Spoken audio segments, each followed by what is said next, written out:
नमस्कार दोस्तों, स्वागत है सभी साथियों का इस ऑनलाइन डिजिटल प्लेटफॉर्म आयु विक्ट्री एजू हब पर। जैसा कि आप देख रहे हैं, सब इंस्पेक्टर भर्ती का आज हम ना जो समास वाला टॉपिक है उसका सेकंड पार्ट है। देखिए, पहला पार्ट अगर आपने नहीं देखा तो उस पार्ट को देखिए, जरूर जाके देखिएगा, क्योंकि वो पार्ट अगर आपने नहीं देखा है तो क्योंकि तीन समास के भेद वहां पर करवा दिए गए और तीन मैं आज यहां पर कराने वाला हूं। एकदम मैंने शॉर्ट तरीके से ही वहां पर बताया था और आपको पूरा का पूरा याद कराने की कोशिश की थी। तत्पुरुष समास के चारों भेद, यानी कि एक लुप्त कारक जिसके अंदर सभी विभक्ति वाले कारक चिन्ह वाले सभी करवा दिए थे। एक तो पूरा का पूरा पद लुप्त हो जाता है, वो भी बताया था। उसके अलावा नंज जो कि एक समास है जिसका प्रतिषेध मना करने का भाव मिलता है, वो भी मैंने बता दिया। आज हम है ना जो कि समास के तीन भेद पीछे बच चुके थे, एक तो कर्मधारय, एक बहुब्रीहि और एक है द्वंद्व समास। द्वंद्व समास के हम बहुत गहराई तक जाने वाले, क्योंकि तीन इसके भी भेद है, वो भी हम सब देखने वाले हैं। इतरेतर है, समाहार है, विकल्प है, तो ये सभी देखने वाले, क्योंकि समास से आने वाला प्रश्न एक भी आपका गलत नहीं होना चाहिए। उसके अलावा हमने इस क्लास के अंदर बहुत सारे उदाहरण भी साथ में लिए, जिससे कि आपकी तैयारी और बेहतरीन हो जाए। उसके बाद में हम इससे संबंधित समास से संबंधित प्रश्न भी देखने वाले। मैं आपको बता दूं, संधि वाला टॉपिक हमारा हो चुका है और उसके भी मैंने क्वेश्चन, सब और संधि के क्वेश्चन करवा दिए हैं। दो पार्ट और आने वाले जो कि अलग अलग व्यंजन है और एक विसर्ग के हम क्वेश्चन और लेके आने वाले हैं। तो देखिए, अब ये वाला स्टार्ट करते हैं। स्टार्ट करने से पहले मैं आपको बता दूं, अगर आप इस चैनल पर नए हैं तो उस चैनल को सब्सक्राइब जरूर कर लीजिएगा, क्योंकि हमारे यहाँ पर लगातार क्लासें अपलोड हो रही है, चाहे राजस्थान सब इंस्पेक्टर हो। देखिए, ये क्लास केवल राजस्थान सब इंस्पेक्टर के लिए नहीं है। आप चाहे तो किसी भी सिलेबस के अंदर, चाहे रिट मेंस हो या फिर फर्स्ट ग्रेड सेकंड ग्रेड, जहां पर हिंदी का सिलेबस है, वो सभी बच्चे इस क्लास को देख सकते हैं। चाहे वीडियो हो, चाहे पटवार हो, चाहे कौन सा भी एग्जाम हो, चाहे ईओआर हो, ठीक है ना।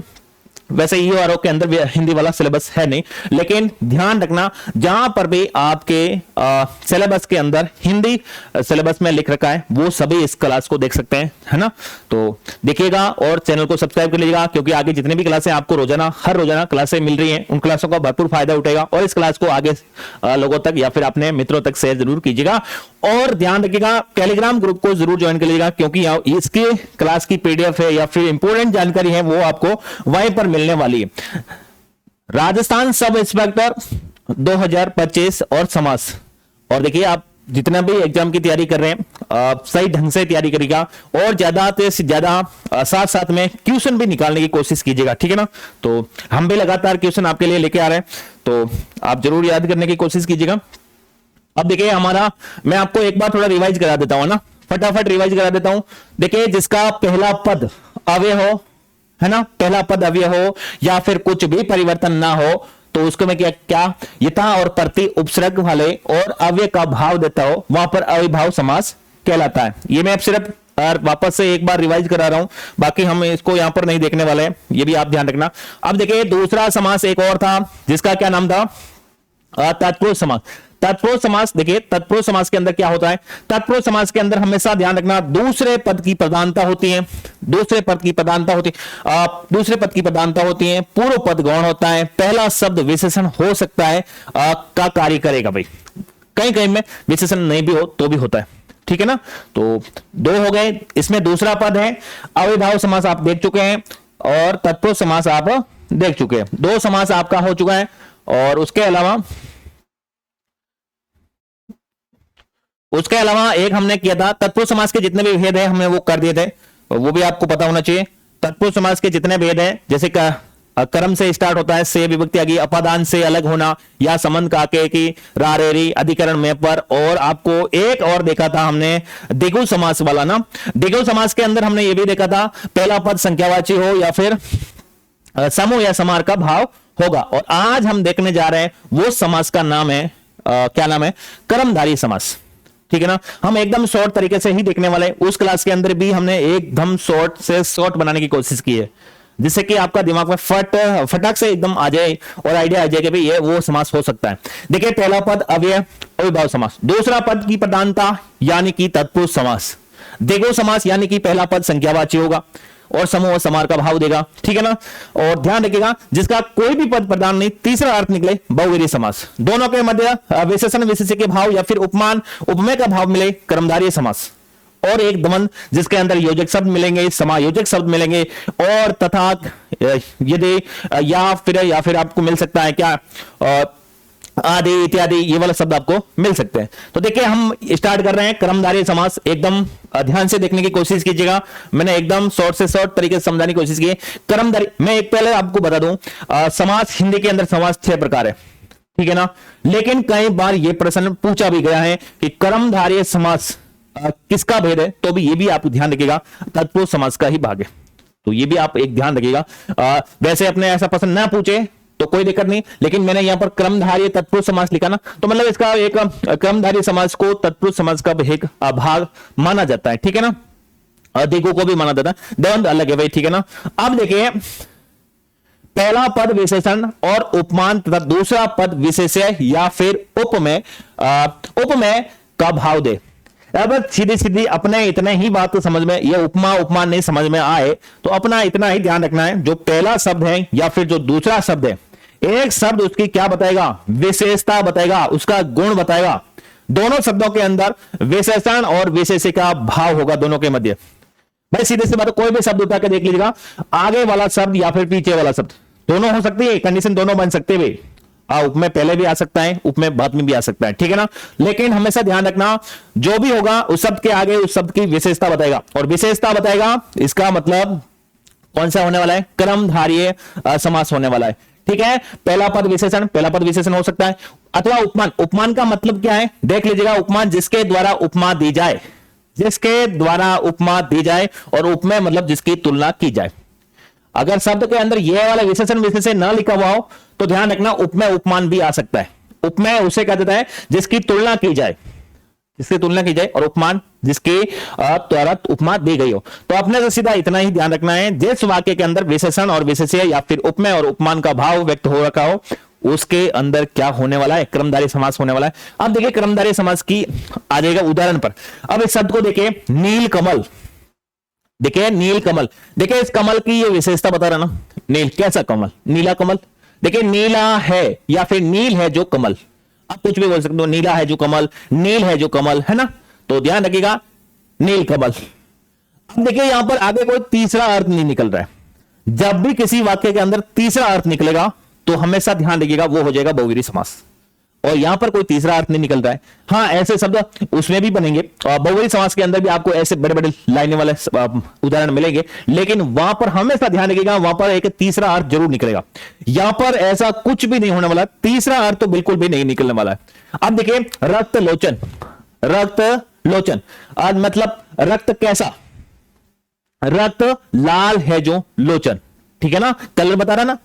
महापुरुष, अब पुरुष है कैसा, महान पुरुष, है ना, महान है जो पुरुष, यानी कि पुरुष की विशेषता बताई जा रही है, कैसा पुरुष, महान पुरुष, रक्त कैसा, लाल रक्त, कमल कैसा, है ना, तो कैसा, नीला कमल। चूड़ामणि, चूड़ा सर में पहनी जाती है, ठीक है ना, चूड़ा में पहनी जाती है। अच्छा मणि है वो कहां पहनी जाती है, सर में। मंद बुद्धि, बुद्धि कैसा, कैसी बुद्धि, मंद बुद्धि। कैसा बच्चा, मंद बुद्धि, कैसा बच्चा, कुशाग्र बुद्धि। तो ऐसे ये सभी उदाहरण ये इसमें अंदर ही बनने वाले हैं, किसके अंदर, आपके कर्मधारय समास के अंदर।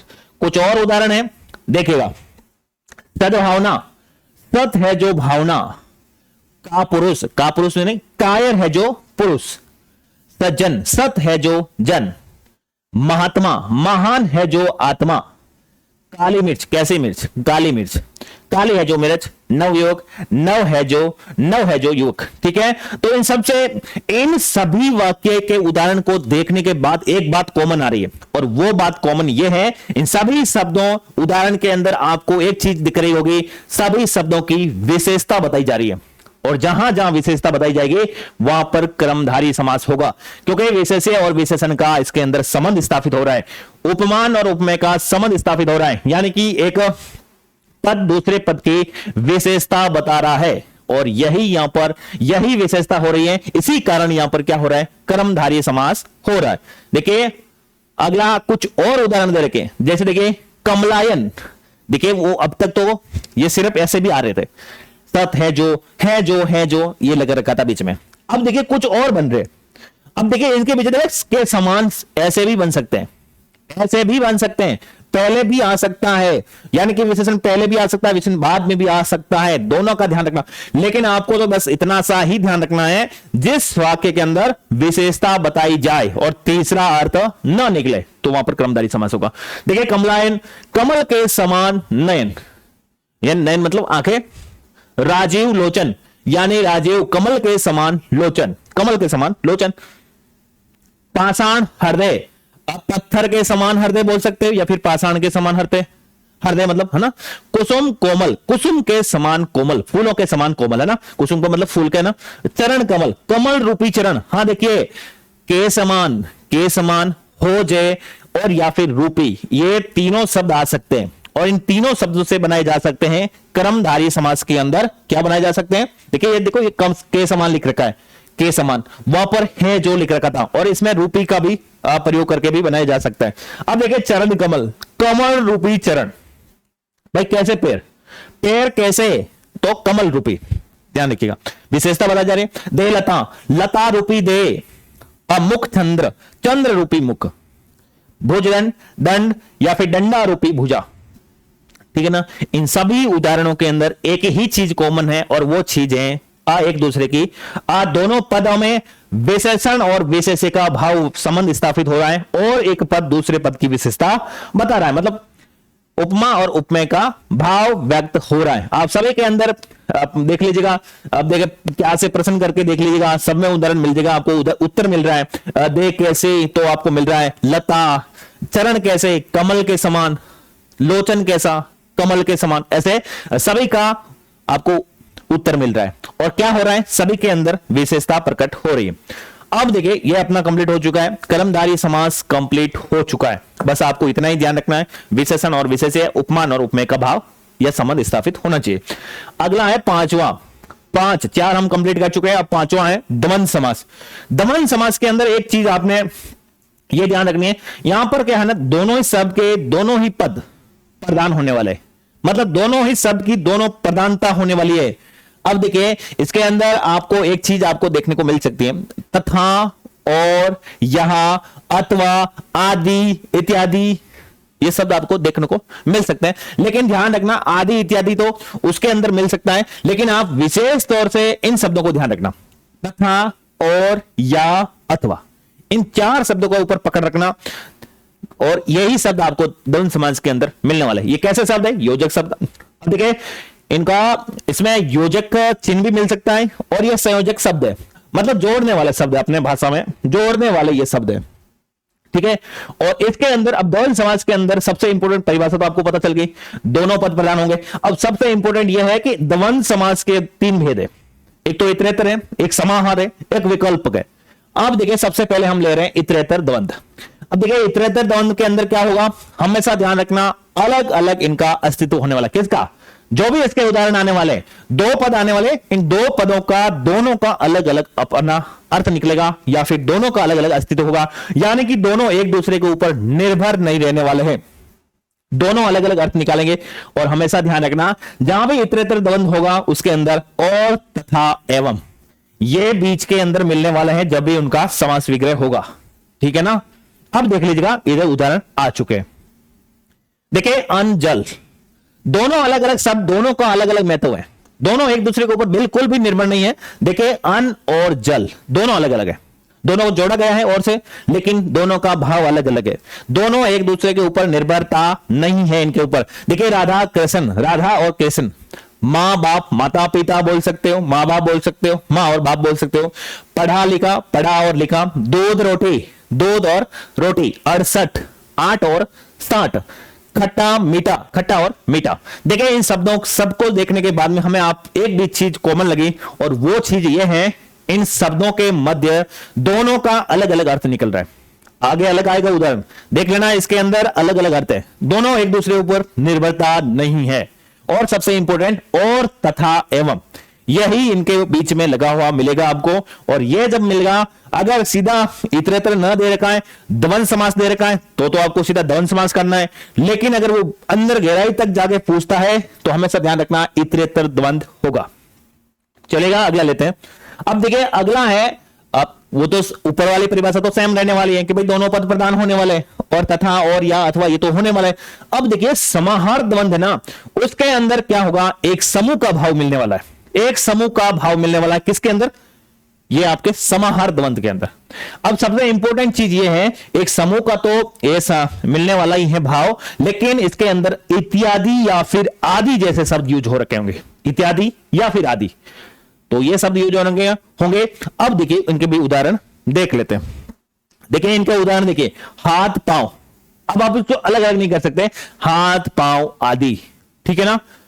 खाना पीना आदि, आगा पीछा आदि या फिर आगे पीछे आदि, फल फूल आदि, चाय पानी आदि, धन दौलत आदि, अगल बगल इत्यादि। देखिए ऐसे भी बन सकते हैं, देखिए अगल बगल कुछ शब्द होता है ना कि चाय वाय, अब भाई चाय वाय, इसका वाय का कोई अर्थ ही नहीं है, इसका मतलब चाय आदि।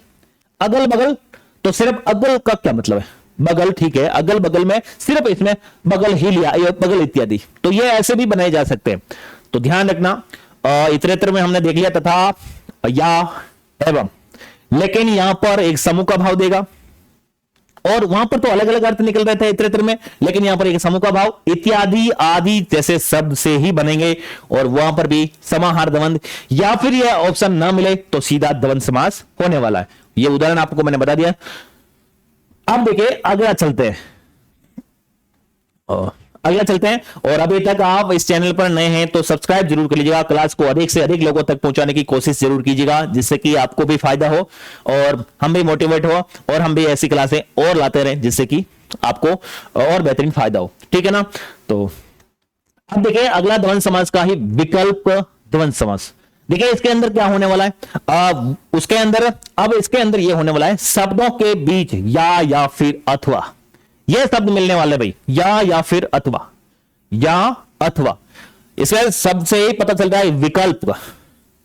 ये देखिए विकल्प का है भाई, विकल्प लेख नहीं है, विकल्प का है, ठीक है ना, ये प है, यह नहीं है, विकल्प का, ठीक है ना। विकल्प से आपको खुद को पता चल रहा है विकल्प, यानी कि या तो ये होगा या फिर ये होगा, यही इसके अंदर भाव देखने को मिलेगा। उदाहरण देखिए, धर्म धर्माधर्म, यानी कि धर्म या फिर अधर्म, थोड़ा बहुत, थोड़ा या फिर बहुत, या तो थोड़ा है या फिर बहुत है, आजकल या फिर आज है या फिर कल है, हानि लाभ, या तो हानि होगी या फिर लाभ होने वाला है, सुख दुख, या तो सुख है या फिर दुख है।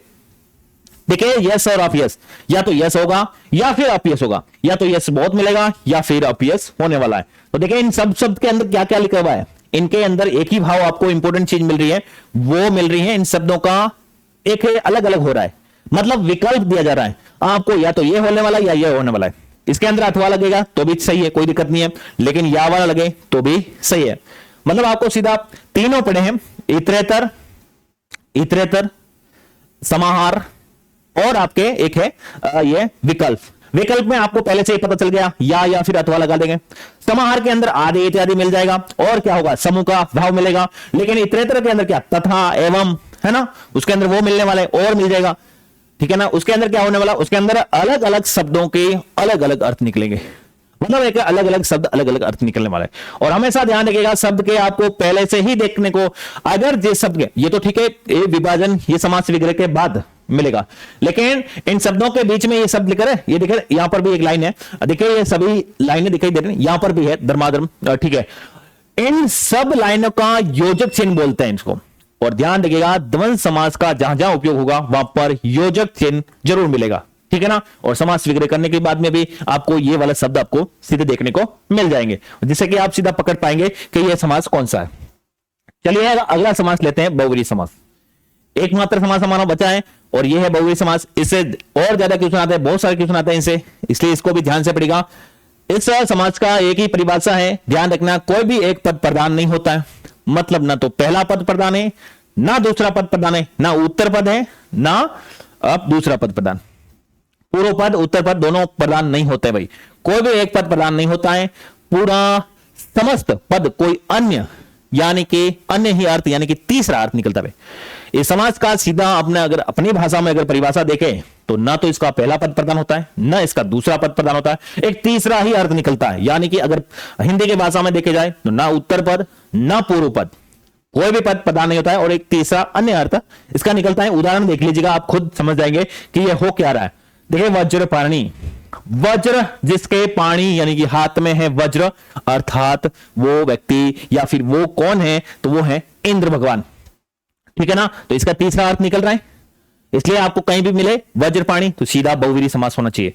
अगला देखिए पीतांबर, वो जिसके पीत यानी कि सॉरी यहां पर पोले नहीं है, पीले है भाई, ठीक है ना, ये पीले है भाई, ठीक है ना। देखिए पीतांबर वो जिसके पीत यानी कि पीले अंबर यानी कि वस्त्र है, वो किसके पीले अंबर, अब पीले वस्त्र किसके हैं, तो वो देखिए भगवान श्री कृष्ण भगवान के ना। घनश्याम वो जो श्याम यानी कि वर्ण के घन बादल के समान है, वो कौन है, कृष्ण। हमेशा ध्यान रखें, गिरधर वो जो गिरी पहाड़ को धारण करने वाला है, वो कौन व्यक्ति है, वो है कृष्ण। और पंचसर जिसके 5 या फिर 5 फूलों के समान पुष्प धनवा है, सर है, यानी कि कामदेव।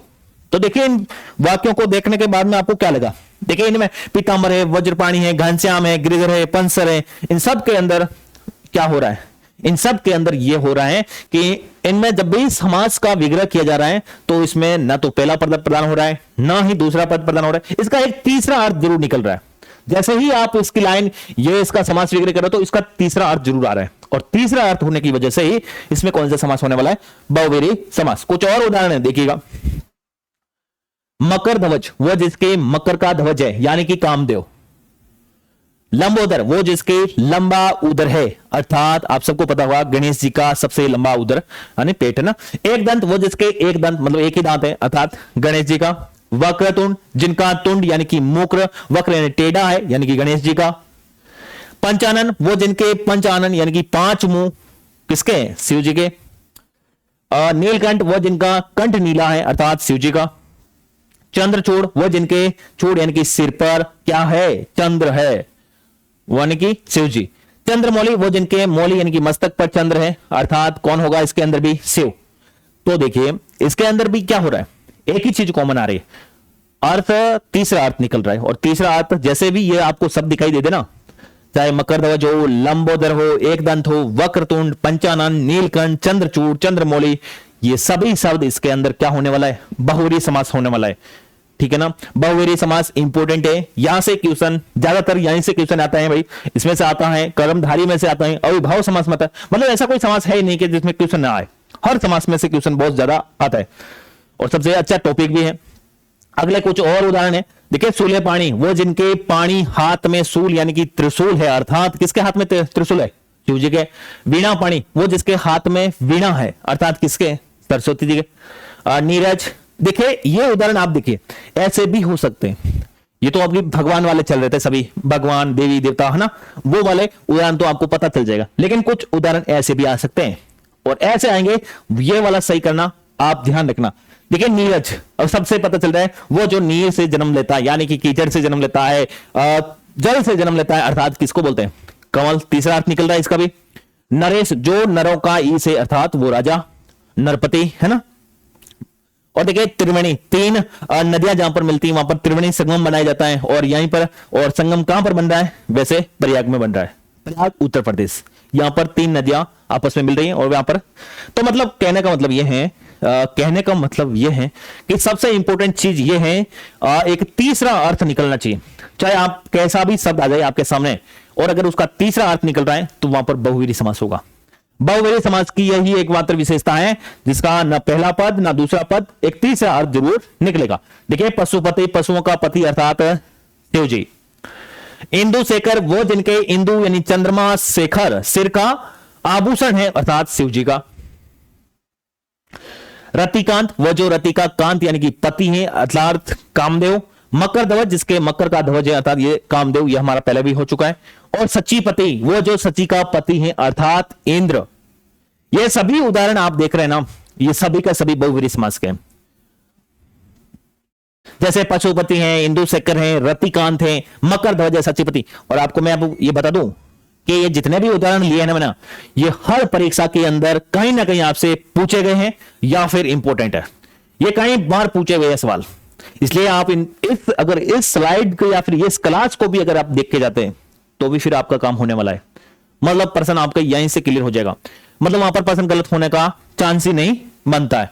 तो ये सभी उदाहरण थे, यही सब उदाहरण थे, और इस हिसाब से देखा जाए ये अपना छठा जो बहुव्रीहि समास है वो कंप्लीट हो चुका है। एक बार मैं वापस से आपको पूरा का पूरा रिवाइज करा देता हूं। देखिए समास अगर सीधा सा पूछे समास के कितने भेद, तो समास के आपके हिंदी में पूछेगा तो वही हिंदी अपना हिंदी वाला दे रहे हैं तो 6 भेद होंगे, ठीक है ना। लेकिन कई बार अगर ऑप्शन भी ना 6 तो 4 भी कर सकते हैं, 4 अगर ऑप्शन हो तो 4 करना है, 6 ऑप्शन ना हो तो 4 करना है। देखो और कर्मधारय समास को तत्पुरुष समास का ही भेद माना गया है, लेकिन अगर ऐसा प्रश्न हो तो उसका जवाब दे दीजिएगा, नहीं हो तो कोई दिक्कत नहीं है, ठीक है। उसके अलावा ध्यान रखिएगा तत्पुरुष समास हम सबसे पहले पढ़ा था अविभाव समास। अविभाव समास के अंदर पहला पद की प्रधानता, और ध्यान रखना पहला पद अव्यय होगा। देखिए पहला पद की अव्यय होगा तो अविभाव समास, भाव अव्यय का भाव देगा, परिवर्तन नहीं होगा, यथा और प्रति जैसे उपसर्ग से बने शब्द इसके अंदर होने वाले। अब दूसरा आता है, दूसरा पद प्रदान होगा, पहला पद विशेषण के रूप में कार्य करेगा, तो ये हमेशा किसमें होने जा रहा है, ये तत्पुरुष समास की विशेषता है। तत्पुरुष समास के अंदर भी अलग अलग है, इसके अंदर कारक से जितने भी बनने वाले, चाहे अपादान हो, चाहे संप्रदान हो, चाहे करण हो, चाहे कर्म हो, और चाहे संप्रदान हो, चाहे अधिकरण हो, चाहे असंबंध वाला, ये सभी इसी के अंदर आने वाला है। इनकी सबकी विभक्तियां याद है तो आपको डायरेक्टली तत्पुरुष समास याद हो जाएगा, कोई दिक्कत नहीं आने वाली। अब अगला था द्विगु समास, पहला पद इसका संख्यावाची होने वाला है और विशेषण के रूप में भी कार्य, इसमें विशेषण के रूप में कार्य नहीं करने वाला है, लेकिन ध्यान रखना इसके अंदर पहला पद तो संख्यावाची होगा। समूह समास का ऐसा अर्थ दे सकता है, लेकिन तीसरा अर्थ नहीं होगा, यह आप ध्यान रखना। अगला था हमारा द्वंद्व समास। द्वंद्व समास के अंदर क्या था, योजक चिन्ह मिलेंगे और समायोजक चिन्ह मिल जाएंगे, लेकिन बीच के अंदर योजक चिन्ह आपको जरूर देखने को मिलेगा। जब अक्सर समास विग्रह करेगा तो ध्यान रखना आदि है, तथा है, या है, वह, ये क्या बोलते हैं इसको, आदि, इत्यादि, आदि, तथा, और ये सभी इसके अंदर मिलने वाले हैं।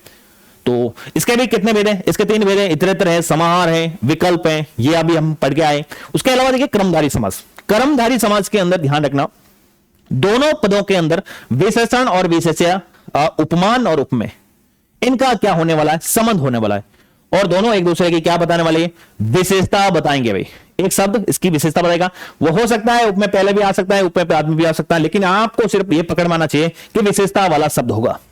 और ध्यान रखना इसके अंदर तीसरा अर्थ नहीं निकलेगा। जब भी आपके तीसरा अर्थ निकलेगा तो ध्यान रखिएगा तीसरा अर्थ निकलेगा दोनों पद प्रधान ना हो और दोनों पद कुछ भी लेना देना ही ना हो, और एक तीसरा अर्थ निकल जाए, वो बहुव्रीहि समास होगा। और बहुव्रीहि समास के अंदर तीसरा अर्थ जरूर निकलेगा। वहां पर भगवान से भी बहुत सारे बन सकते हैं क्वेश्चन, आप शिव जी बहुत ज्यादा बनते हैं, गणेश जी बनते हैं, तो ये सभी आपको पता होना चाहिए। उसके अलावा कुछ और भी हैं जो आपको पता होना चाहिए, वो सारे उदाहरण। अगर इसका ये वाला कंसेप्ट इतना आपको सब कुछ याद है तो फिर आपका क्वेश्चन एक भी गलत नहीं होने वाला है, तो ध्यान रखिएगा। और अगर अभी तक इस चैनल पर आप नए हैं तो चैनल को सब्सक्राइब जरूर कर लीजिएगा। क्लास को अधिक से अधिक लोगों तक पहुंचाने का आप कष्ट जरूर कीजिएगा, क्योंकि आप जितनी क्लास को शेयर करेंगे उतना ही हम मोटिवेट होने वाले हैं, जिससे कि अगली क्लास और भी इससे बेहतरीन आ सके, जिससे कि आपको एक बेहतरीन फायदा भी मिल सके। और टेलीग्राम ग्रुप को अभी तक आपने ज्वाइन नहीं किया तो ज्वाइन कर सकते हैं, जहां पर भर्ती से संबंधित या फिर पीडीएफ संबंधित जितनी भी जानकारी है वो वहां पर आपको मिल जाएगी, ठीक है ना। और वीडियो पूरा देखने के लिए बहुत बहुत धन्यवाद। ध्यान रखिएगा संडे वाली क्लास आप जरूर देखिएगा, संडे में जो मैंने क्वेश्चन कराए वो भी देख लीजिएगा, और समास की दोनों क्लासें देख लीजिएगा। अब देखिए समास पूरा हो चुका है, अब समास में अगली क्लास हम क्वेश्चन से संबंधित लेके आएंगे, लेकिन उससे पहले हम संडे वाले क्वेश्चन देख लेंगे, तो ये ठीक है ना। और उसके अलावा हमारी मंथली करंट अफेयर्स की क्वेश्चन क्लासें आने वाली वो आप जरूर देखिएगा, और पहले से भी डाल रखिए, वो क्लासों का भी भरपूर फायदा उठाएगा। तो मिलते हैं एक नेक्स्ट वीडियो के अंदर, तब तक के लिए आपका बहुत बहुत धन्यवाद, ठीक है ना। मिलते हैं भाई, तब तक के लिए आप अपनी तैयारी को और मजबूत बनाते रहिएगा और लगातार जारी रखिएगा।